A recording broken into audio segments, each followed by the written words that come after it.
மாறணும், அவருடைய அன்பை ருசிக்கணும் அதிகமாக. நம்ம இந்த நாட்களில் என்ன செஞ்சுட்டு இருக்கிறோம்? உலகத்தில் உள்ளவர்களுடைய அன்பை தான் என்ன செஞ்சுட்டு இருக்கிறோம்?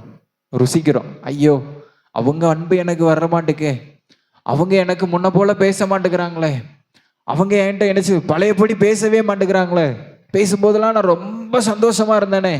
ஐயோ, அவங்க பேசும்போது இல்லை 2 மணி நேரம் வீடியோ கால் பேசும்போதோ, இல்லை 2 மணி நேரம் ஃபோன் கால் பேசும்போதோ, இல்லைன்னா ஒரு நாள் ஃபுல்லாக சேட் பண்ணும்போதோ நான் என்ன செஞ்சேன்?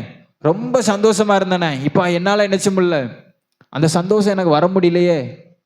சில நேரத்தில் கர்த்தர் நம்ம மேலே ரொம்ப பொறாமை கொள்வாருங்க, ரொம்ப பொறாமப்படுவார். நீங்கள் மற்றவங்க மேலே பொறாமப்படுறீங்கள, அதே போல் கர்த்தரும் என்ன செய்வார்? நம்ம மேலே பொறாமப்படுவார். நீங்கள் அவருக்கு விருப்பமுள்ளவர்களாய் அன்புள்ளவர்களாய் இருந்தீர்கள் என்று சொன்னால் கர்த்தர் உங்கள் மேலே என்ன செய்வார்? பொறாமைப்படுவார். ஆமேன்னு சொல்லுங்களேன். அவருடைய பொறாமை எப்படிப்பட்டவதாக இருக்கும் தெரியுமா? அவன், என்னுடைய பையன், என்னுடைய பொண்ணு என் மேலே அன்பு காட்டாமல் என்னை காட்டிலும் அதிகமாக யார் மேலேயாவது அன்பு காட்டினா அவருக்கு என்ன செய்யும்? பொறாமை. ஆமேன்னு சொல்லுங்களேன். அல்லேலூயா.